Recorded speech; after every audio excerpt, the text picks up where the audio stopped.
성도 여러분 안녕하십니까? 오늘 함께 묵상할 말씀은 마가복음 4장의 내용입니다.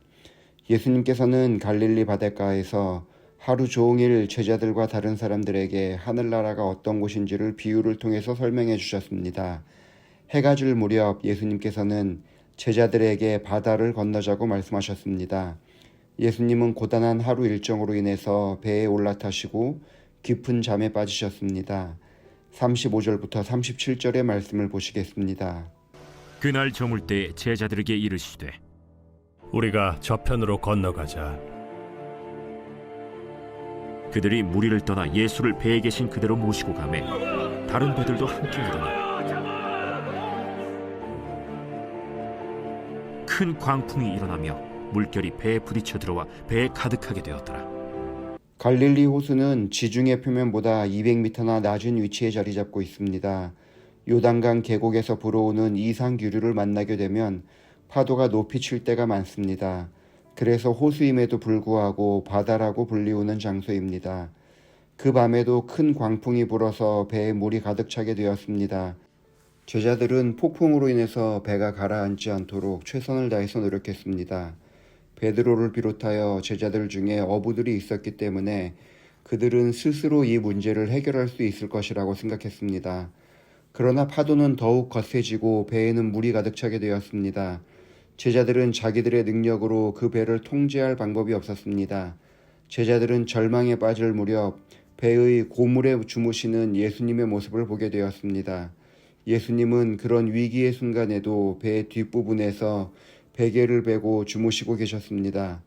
그들은 이런 위기의 상황에서 잠든 예수님의 모습을 보면서 예수님을 깨우기 시작했습니다. 38절과 39절의 말씀입니다. 예수께서는 고물에서 베개를 베고 주무시더니 제자들이 깨우며 이르되 선생님이여, 우리가 죽게 된 것을 돌보지 아니하시나이까? 예수께서 깨어 바람을 꾸짖으시며 바다더러 이르시되 잠잠하라, 고요하라. 하시니 바람이 그치고 아주 잔잔하여지더라. 예수님께서는 제자들의 다급한 목소리를 듣고 잠에서 깨어나셨습니다.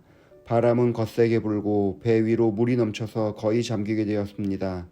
제자들을 바라보자 그들은 절망 가운데 예수님만 바라보고 있었습니다. 예수님께서는 즉시 바람을 꾸짖으사 잠잠하게 하셨습니다. 신기하게도 바람이 그치고 파도도 언제 그랬냐는 듯이 잔잔하게 되었습니다.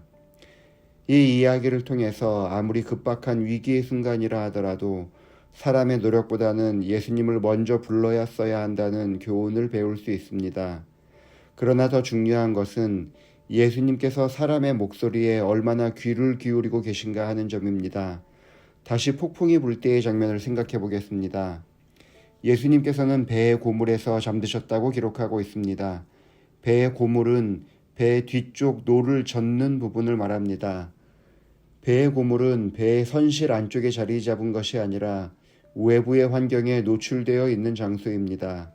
제자들이 폭풍을 만나게 되었을 때에 예수님께서 누워 계시던 장소는 바람과 파도로부터 피해 있던 장소가 아닙니다.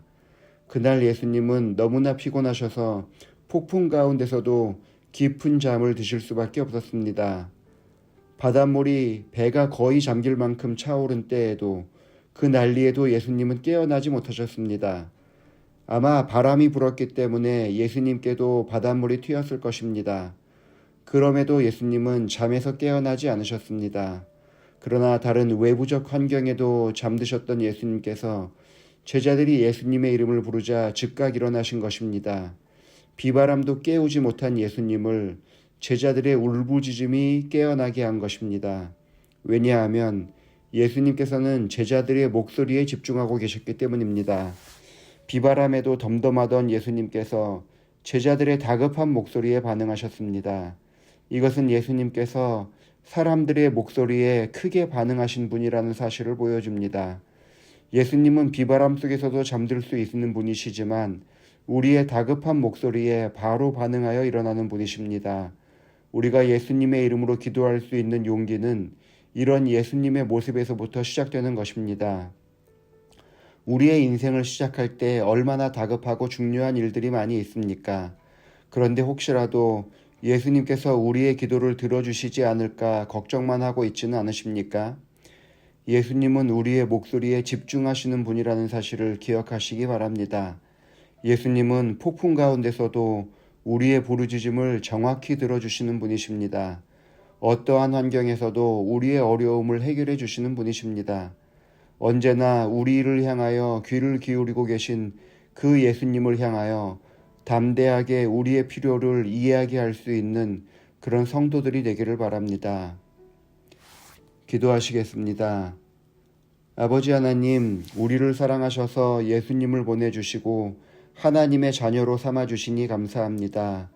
우리가 죄인이던 시절에도 우리의 간구를 들어주신 하나님께서 하나님의 자녀가 된 우리의 목소리에 얼마나 집중하고 계시는지를 생각하며 하나님께 모든 간구를 드리는 일에 지치지 않게 하여 주옵소서. 김관철 장로님 가정을 위해서 기도합니다. 윤세영 집사님과 함께 하나님의 일꾼으로 삼아주시니 감사합니다.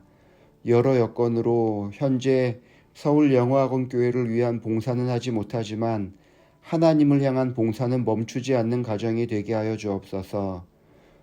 아들 형규군이 10월 21일에 전역을 합니다. 지금까지 건강한 가운데 군생활을 잘 마치도록 인도하여 주신 하나님께 감사를 드립니다. 남은 기간도 그곳에서 하나님과 가까워지는 경험을 하게 하셔서 저녁 이후에는 주의 전을 잘 출석하여 봉사하는 사람 되게 하여 주옵소서. 딸 하경 양이 부모를 떠나 독립하여 살아가고 있습니다. 이 시기가 부모님의 신앙이 아니라 개인적인 하나님을 만나는 시간이 되게 하여 주시옵고 하나님의 은혜 가운데 자기 관리를 잘 하여서 건강하게 지내게 하여 주옵소서. 예수님의 이름으로 기도합니다. 아멘.